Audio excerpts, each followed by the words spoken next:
मैं doctor JR. Verma, सह आचार्य समाजशास्त्र, एसआरपी गवर्नमेंट कॉलेज बांदीकुई। आज हम बीए भाग थर्ड के पेपर फर्स्ट समाजशास्त्रीय चिंतन के महत्वपूर्ण प्रश्न कार्ल मार्क्स का वर्ग संघर्ष के सिद्धांत पर विस्तृत चर्चा करने जा रहे हैं। मार्क्स ने वर्ग संघर्ष सिद्धांत की अवधारणा का प्रतिपादन अपनी महत्वपूर्ण पुस्तक दास कैपिटल के अंतर्गत किया।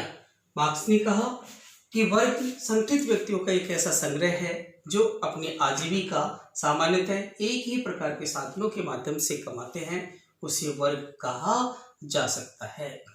जीविका उपार्जन की प्राप्ति के विभिन्न साधनों के कारण मनुष्य पृथक पृथक वर्गों में विभाजित हो जाता है और प्रत्येक वर्ग के अंतर्गत सामान्यतः एक प्रकार की चेतना पाई जाती है जिसे वर्ग चेतना के नाम से जाना जा सकता है। मार्क्स का वर्ग से अभिप्राय जाति व्यवस्था से नहीं है, बल्कि वर्ग से अभिप्राय उन समूह से है जो उत्पादन प्रक्रिया में अपनी भूमिका रखते हैं। सामान्यतः वर्ग ऐसे व्यक्तियों का एक समूह है जो अपनी आजीविका सामान्यतः एक ही प्रकार के साधनों से कमाते हैं, उसे वर्ग कहा जा सकता है। यहाँ हम मार्क्स वर्ग की उत्पत्ति से संबंधित विस्तृत चर्चा करें तो हम कह सकते हैं कि आदिमकालीन अवस्था में किसी भी प्रकार का कोई वर्ग नहीं था। वर्ग था तो केवल स्त्री एवं पुरुष। वर्ग की उत्पत्ति आदिम साम्यवादी व्यवस्था के अंतिम चरण में हुई, जब जनसंख्या में वृद्धि हुई, नगरीकरण, औद्योगिकरण आदि का विकास हुआ तथा नगरीकरण व औद्योगिकरण के माध्यम से समाज में श्रम विभाजन देखा जाने लगा और श्रम विभाजन के अंतर्गत सामान्यतः व्यक्ति अपने एक स्थान से छोड़कर पृथक पृथक स्थानों पर रहने लगा, जिसके माध्यम से सामान्यतः वर्ग की उत्पत्ति देखी जा सकती है। यहाँ हम वर्ग की विशेषताओं पर विस्तृत चर्चा करें तो हम कह सकते हैं कि वर्ग समाज के सदस्यों का एक समूह है, अर्थात प्रत्येक वर्ग के अंतर्गत सामान्यतः व्यक्तियों का समूह देखा जा सकता है। वर्ग अपनी आजीविका प्रत्येक वर्ग के व्यक्ति सामान्यतः अपनी आजीविका एक विशेष प्रकार के ढंग से उपार्जित करते हैं, अर्थात प्रत्येक वर्ग के अंतर्गत जीविका उपार्जन के लिए सामान्यतः विभिन्न प्रकार के साधन देखे जा सकते हैं। प्रत्येक वर्ग के अंतर्गत सामान्यतः विभिन्न प्रकार की आर्थिक गतिविधियां आयोजित की जा सकती हैं। इसके साथ साथ कहें कि हम प्रत्येक वर्ग के अंतर्गत उसकी जीवन शैली तथा विभिन्न प्रकार की संस्कृति सामान्यतः जीवन जीने का ढंग देखा जा सकता है और प्रत्येक वर्ग की जीवन शैली एवं संस्कृति सामान्यतः समान आधार पर ही देखी जा सकती है।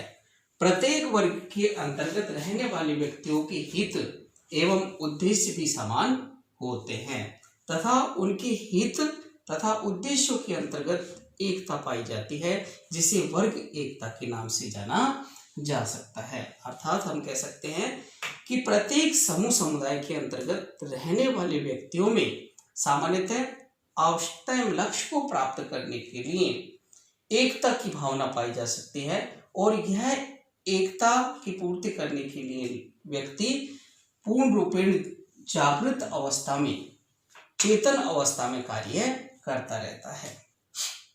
यहाँ हम कहें कि समाज की प्रत्येक अवस्था के अंतर्गत या प्रत्येक युग के अंतर्गत सामान्यतः दो वर्ग देखे जा सकते हैं।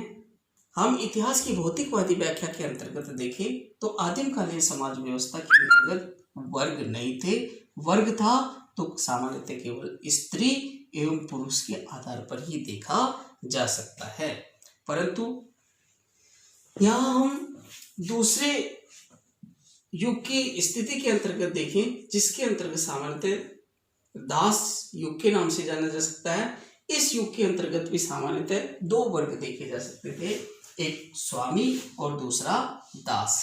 स्वामी वह वर्ग है जो कि सामान्यतः उत्पादन के सभी साधनों पर अपना स्वामित्व स्थापित करता है तथा दास वह वर्ग है जो कि उत्पादन के साधनों से पूर्ण रूपेण वंचित रहता है। सामंतवादी व्यवस्था के अंतर्गत भी सामान्यतः दो प्रकार के वर्ग देखे जा सकते थे, एक तो सामंत और दूसरा दास या किसान। सामंत सामान्यतः वह वर्ग है जो कि संपूर्ण कृषि व्यवस्था पर अपना आधिपत्य स्थापित रखने का प्रयास करता है, अर्थात उत्पादन के साधनों पर अधिकार रखता है, तथा दास या किसान वह वर्ग है जो कि सामान्यतः उत्पादन के साधनों से वंचित रहता है। आधुनिक समाज व्यवस्था के अंतर्गत स्थापित पूंजीवादी व्यवस्था के अंतर्गत भी हम देखें तो कह सकते हैं कि समाज के अंतर्गत सामान्यतः दो वर्ग पाए जा सकते हैं, एक तो पूंजीपति जिसका उत्पादन के संपूर्ण साधनों पर भूमि, पूंजी, श्रम, साहस आदि पर अधिपत्य या अधिकार देखा जा सकता है, सामान्यतः उसे पूंजीपति के नाम से जाना जा सकता है, तथा एक और ऐसा वर्ग है जो कि उत्पादन के संपूर्ण साधनों से पूर्ण रूपेण वंचित रहता है, अर्थात वह स्वयं के श्रम के माध्यम से श्रम का तथा स्वयं पर आश्रित व्यक्तियों का जीविकोपार्जन करने का प्रयास करता है। उपयुक्त सभी अवस्थाओं के आधार पर हम कह सकते हैं कि समाज की प्रत्येक अवस्था के अंतर्गत सामान्यतः दो प्रकार के वर्ग देखे जा सकते हैं, एक शोषक और दूसरा है शोषित। शोषक वह वर्ग है जो सामान्यतः उत्पादन के संपूर्ण साधनों पर अपना आधिपत्य स्थापित करने का प्रयास करता है, तथा दूसरी ओर एक ऐसा वर्ग है जो कि उत्पादन के संपूर्ण साधनों से वंचित रहता है, उसे शोषित वर्ग के नाम से जाना जा सकता है। ओके।